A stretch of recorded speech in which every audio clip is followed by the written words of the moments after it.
Hello student, how are you? I hope you are fine and enjoying the videos. Today we will do the history of trade and commerce. तो starting में मैं आप लोगों को यहीं से करवा रही हूँ. जो बच्चे फर्स्ट टाइम जुड़ रहे हैं please subscribe the channel for more notification and for more videos. तो history of trade and commerce, this is the first topic of first unit. तो यहाँ से हम लोग करेंगे history of trade and commerce. तो history of trade and commerce की किसी भी कंट्री का एवोल्यूशन यानी कि कंट्री के ट्रेड होता क्या है, आप लोगों को पता है कि sale and purchase of good and services. तो ये किसी कमर्शियल एवोल्यूशन का मतलब वहाँ पर कैसे ये एवोल्यूट होता है, that depend upon lands, depend जो भी किसी भी कंट्री की land depend upon its physical environment. Physical environment का मतलब क्या होता है कि वहाँ का वातावरण कैसा है. क्योंकि इंडिया में फिजिकल एनवायरनमेंट बहुत ही अच्छा है, गॉड गिफ्टेड है. That's why India develop history trade and commerce in the ancient time period because Himalaya in the north border by water in the south. तो यहाँ पर मैंने इसको 5-6 पॉइंट्स में डिवाइड किया है. तो उन पॉइंट्स को हम डिस्कस करते हैं. तो सबसे पहले जो ट्रेड को जो नेटवर्क जोड़ता था रोड्स के थ्रू, यानी कि अगर हम एशियन की हिस्ट्री पढ़ रहे हैं तो सबसे पहले a network of roads merging into the silk route. Silk route क्यों? क्योंकि यहाँ पर इंपोर्ट और एक्सपोर्ट सिल्क वाला होता था, इसीलिए बाय लैंड इसको सिल्क रूट रखा गया. तो इसमें कौन कौन से आते थे? China, India, Persia, Arabia, Greek, Rome. It helps in establishing commercial and political contact with these empire and foreign countries. यहाँ पे क्योंकि foreign countries भी हैं और empires भी थी. तो सेकेंड हमारा जो रूट बना था वो मैरिटाइम रूट था. Link the east and the west by the sea. This route used for the trade of spices. Spices मतलब मसालों का. That's why known as spice route. यानी कि आपके थ्रू वाटर इस रूट के थ्रू स्पाइसेस का डीलिंग होती थी, ट्रेड होता था. Due to the flow of wealth through these routes the chief kingdom, important trade centres and industrial belt flourished. Flourish means develop हुए. Flourish which help in the progress of domestic as well as international trade in ancient India. अगर मैं आपको इसको brief में summary समझाऊं, ancient time period में हमारे पास 2 centre थे. एक थ्रू रोड था, एक थ्रू वाटर था. रोड के थ्रू हम सिल्क रूट करते थे और वाटर के थ्रू स्पाइस रूट, क्योंकि यहाँ से हमारी वेल्थ आती और जाती थी, जिसके कारण कई chief kingdom, important trade centres country में डेवलप हुए. उसके बाद हमारे पास कमर्शियल साइट्स कौन कौन सी थी एशियन टाइम पीरियड में? Harappa, Mohenjodaro were founded in the 3rd millennium BC.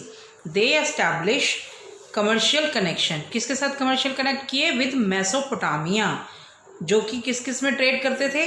Gold में, सिल्वर में, कॉपर में, कलर्ड जैमस्टोन्स में, बीड्स में, पर्ल्स में, शी सेल्स में, टेराकोटा पोर्ट्स. टेराकोटा मतलब उस समय जो आपके मिट्टी के बर्तन बनाए जाते थे वो उसके ऊपर टेरा कोटिंग की थी, जिससे कि ये जो यूटेंसिल्स थे काफ़ी समय तक चलते थे. तो यहाँ पर अब आपको क्लियर हो गया कि कॉमर्शियल साइट हमारी एशियन टाइम पीरियड में हड़प्पा और मोहनजोदारो थी. उसके बाद इस टाइम पीरियड में in this time period trade regulations were develop. क्यों? क्योंकि यहाँ पर अलग अलग राज्य के राजा थे और उन्होंने अपने अपने यहाँ पर कॉइन्स को एवोल्यूट किया था. कॉइन्स क्यों एवोल्यूट हुए? Due to barter system. Barter system क्या था कि जब आपको एक कोई भी गुड चाहिए और बदले में आप जो सोल कर रहे हो वो उसको चाहिए. ये आप लोगों ने 10th क्लास में किया, जिसके according if a person want to buy a shoes and he has a surplus of wheat. तो वीट सरप्लस है उसके पास और उसको शूज़ चाहिए. देन ही और she has to found the person who has spare pair of shoes and he or she wants the wheat. तो इस coincidence के बचने के लिए मेटल्स को इवैल्यूएट किया गया as a money medium of exchange. तो यहाँ पर अलग अलग राजाओं के अलग अलग एम्पायर्स के कारण उन्होंने अपने अपने अलग अलग कॉइन्स को इवैल्यूएट किया। तो different types of coins are evaluated. Metal के कॉइन्स थे, प्रॉपर मेजर किया गया, वेट्स कैसे लेना है were used because every kingdom have their own coins, terms and condition of the trade. In this third system आपका जो है indigenous banking system. Indigenous banking system को डेवलप किया गया क्योंकि barter system was abolished at that time, money was evaluated as medium of exchange, metallic money was introduced, for trade documents were used। तो indigenous banking system होती क्या है इसको मैं अभी बता रहे हैं। पहले देखिए कि कौन कौन से डॉक्यूमेंट को यूज़ किया गया। There are 2 type of documents for domestic trade and 1 document is for foreign trade.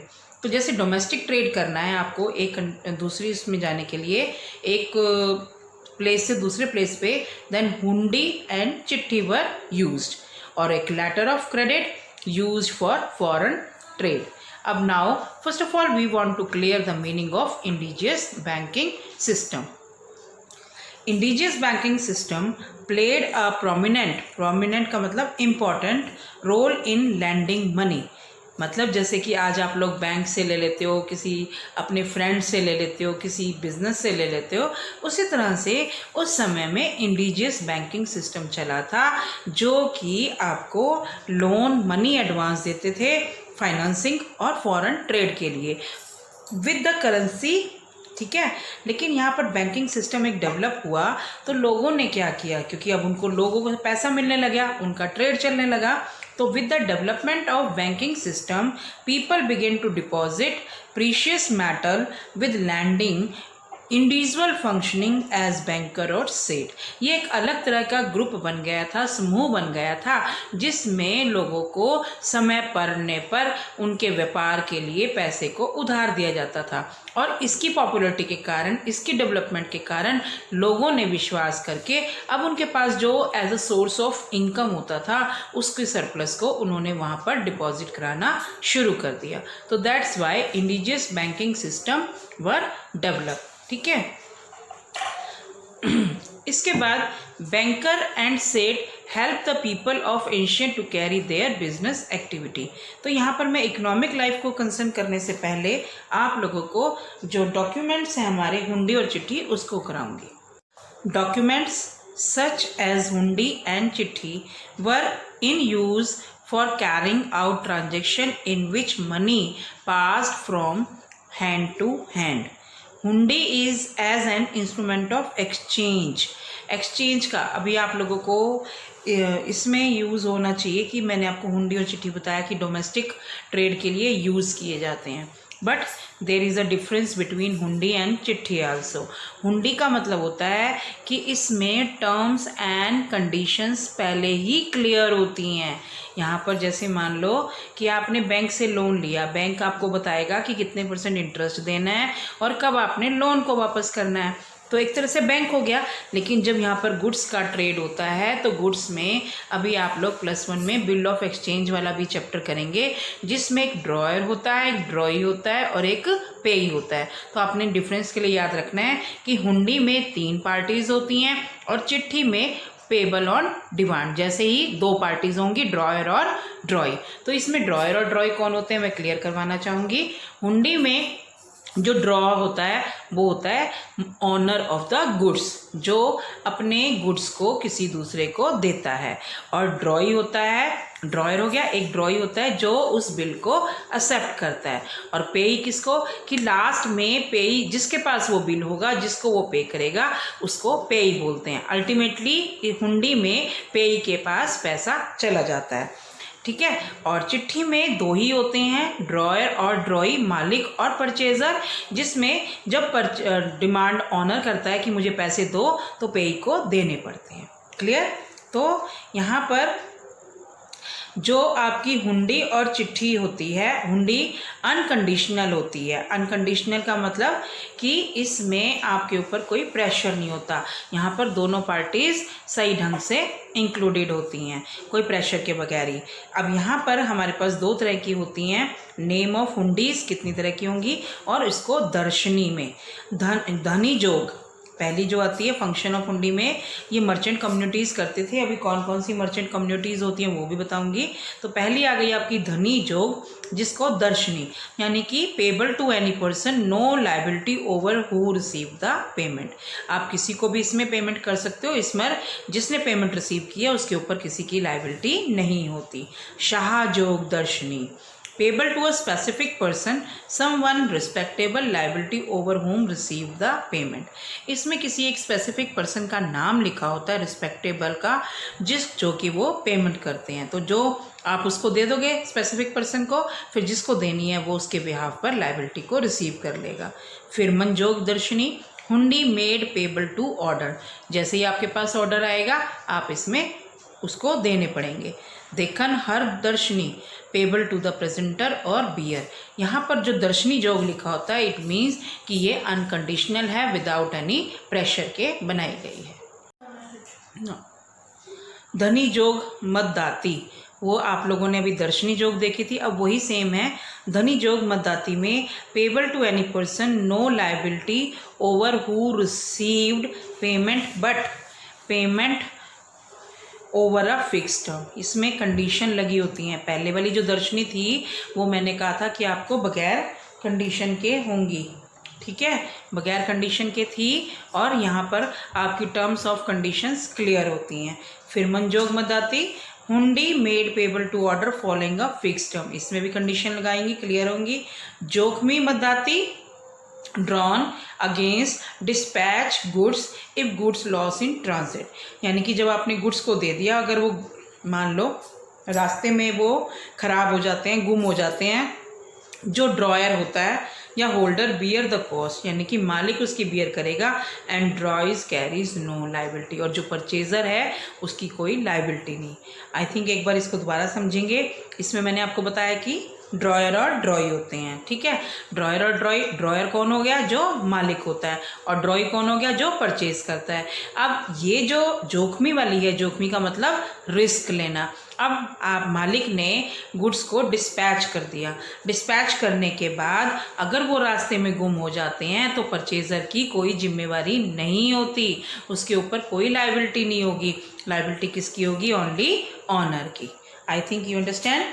Now we come to the next topic, that is an important components of economic like of economic. यहाँ पर economic word आ रहा है, economic का मतलब होता है पैसों से, यानी कि वो अपनी ज़िंदगी के गुजारे के लिए कौन कौन से कंपोनेंट्स को यूज़ करते थे।